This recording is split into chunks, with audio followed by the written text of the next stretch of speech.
ये जो शौर्य है वो बहुत महत्वपूर्ण है और इसीलिए इसी घटना को कॉमेमोरेट करने के लिए, इसको स्मरण में बनाए रखने के लिए उनकी मूर्ति, जैसा अभी आपको विजुअल्स दिख रहे थे, मंदिर के ठीक बाहर घोड़े पर सवार वीर हमीर गोहिल जो केवल 17 साल का बालक था, उसकी प्रतिमा लगाई हुई है। और जब भी ध्वज चढ़ाया जाता है मीनाक्षी जी, जब मंदिर शिखर पर ध्वज चढ़ता है तो उसको स्पर्श कराने के बाद ध्वज ले जाया जाता है। ये प्रतीक है। अभी इसमें पिछले साल एक फिल्म भी आई, सुनील शेट्टी जी और बाकी लोग थे, केसरी वीर। ये देखो फिल्म कितनी चली मुझे मालूम नहीं, लेकिन सौभाग्य से उस फिल्म की पूरी टीम के साथ मैं कई जगह कई चैनल्स पे था। उस पूरी कहानी को हमने जिया, देखा, समझा। जबरदस्त है वो। ये भी एक बड़ी बात है कि जैसे हमने देखा कि जो मराठाओं में हमेशा शिवाजी की बात होती है, लेकिन अन्य मराठा भी ऐसे थे जिन्हें उतना नहीं गाया गया, जिनका उतना प्रचार नहीं हुआ। वो सब अब होने लगा है क्योंकि वही सांस्कृतिक चेतना जो है वो लौट रही है कि और वो गुजरात से लेकर राजस्थान, आप जिन जिन क्षेत्रों की बात करें, आप असम तक लेकर जाएं, उसे जिन जिन ने वो लड़ाई लड़ी है आक्रांताओं के खिलाफ, चाहे वो मुगल आक्रांता हो या फिर वो जो विदेशी शासन रहा भारत पर। निर्णय, एक बार फिर से आपके पास लौटते हुए, आपने अभी अभी ये जानकारी दी कि प्रधानमंत्री नरेंद्र मोदी पहुंच चुके हैं और रोड शो भी उनका शुरू हो चुका है। उसकी तस्वीरें हम भी देखना चाहते हैं, लाइव तस्वीरें। क्या उन्होंने पहना है, किस तरीके का उनका अंदाज है, लोगों का क्या उत्साह है।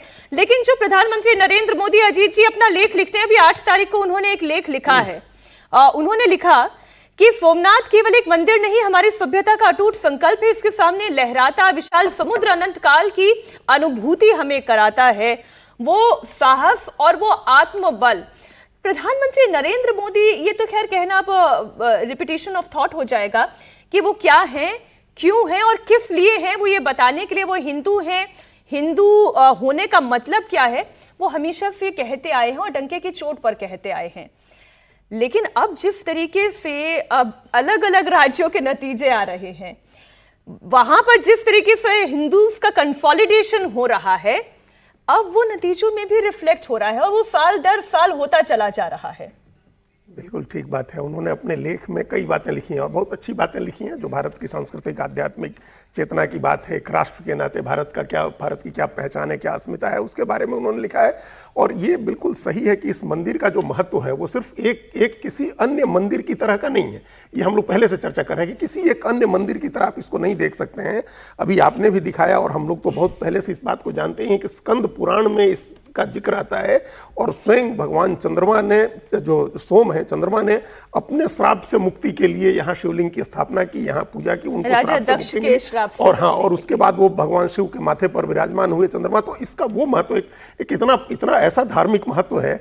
और उसके बाद जो इसके साथ जो घटित हुआ पिछले 1000 साल में, अभी एक संयोग है कि इस साल हम लोग इसके पुनर्निर्माण के 75 साल मना रहे हैं और इसी साल 1000 साल भी हुए हैं पहले आक्रमण के। वो जनवरी में हुआ, जनवरी का महीना था जब महमूद गजनवी की सेना जो है इस हमारी मरुधरा को रौंदती हुई, वहां रक्त रंजित करती हुई उसको पहुंची थी सोमनाथ तक। तो उसके भी 1000 साल हुए। तो ये बड़ा सही अच्छा मौका है। प्रधानमंत्री ने भी जो बातें की उस पर भी हम लोग आगे चर्चा करेंगे। अभी आप कुछ निर्णय कुछ तस्वीरें दिखाना चाह रहे हैं जी। निर्णय